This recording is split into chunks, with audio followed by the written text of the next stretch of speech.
ভিডিওটা ওই করেছিল। আচ্ছা, ওখানে কিন্তু ফেন্সিং তো করবে। যদি এফআইআর সাথে ভিডিওর মিল থাকতো তাহলে আমরা ভুক্তভোগীর কথা ধরে নিতে পারতাম না। ফোন করানোর পরে আমাকে নিয়ে যায়, নিয়ে বলছে সই কর। আমি কেন সই করবো? বলছে তোর কাছ থেকে আমি কিন্তু সই করিনি, মানে জোর জবরদস্তি সই করার চেষ্টা করে সই করিনি। তারপর আমাকে বেতন মাধ্যমে করে বলছে ফোন করা, কাকে দিয়ে ফোন করাবে? আমি ছাত্রদের থেকে গেছি যে হাত তুলে ট্যাটু দেখাচ্ছে, নৌকার ট্যাটু। এই যে মাদক প্লাস্টিক থেকে ওই একটা ব্যাগ নিয়ে আসলো, নিয়ে এসে খুলে প্লাস্টিকের খুললো, পিটেল বোতল। আর আমার পিছনে দাঁড়িয়ে আছে একজন, ওই আমাকে অস্ত্র ঠেকিয়ে বলছে যে আমরা যেটা যে উত্তর, আমার ছেলে আমার সামনে থেকে প্রায় 3 হাত দূরে, আর আমি গেটের সামনে, আমাকে প্রশ্ন করে। তখন আমি মাথা যেটাই বলে মাথা বাড়ি, একে বলছে যে ব্যাপার কোনো উত্তর দেবে না, আমরা যেটা বলবো সেটাই করবি। তা আমি বললাম এটাতে কি ধরনের কথা হলো? আমাকে বলছে যে বেশি কথা বললে তোর ছেলেকে নিয়ে যায়, চড়ে নিয়ে যায়, ক্রস ফায়ার করবো।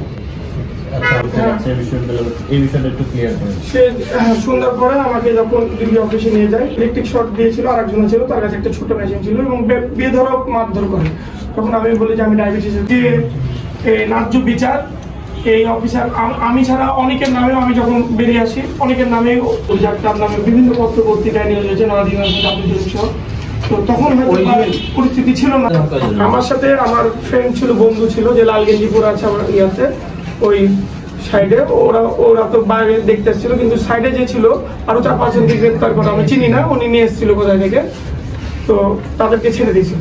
আচ্ছা আন্টি, আপনি বিশেষ কষ্ট লেগেছে, আমার ছেলে মুখ চিপে রক্ত বের করেছে, পিস্তল ধরেছে, সেই আমি খুব কষ্ট পেয়েছি। আমার ছেলেকে ওরকম মারধর করে যে আমার কলার ধরে ছিটছে আর ওকে ছিটকাচ্ছে। আমি তখন বলছি ওর আব্বু গেছে নামাজে, আমি আপনি ওরকম করছেন কিসের জন্য আমার ছেলেকে?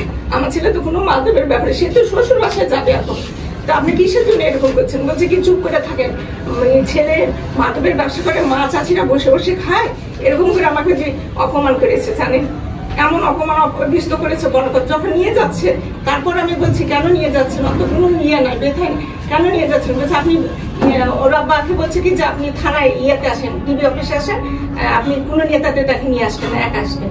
ওরা বাকি হুমকি দেখে গেছে। মামলাটা এখন চলমান আছে কোর্টে থেকে।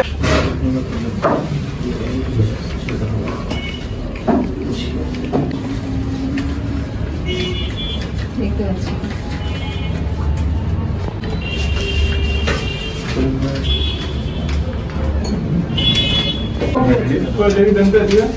আচ্ছা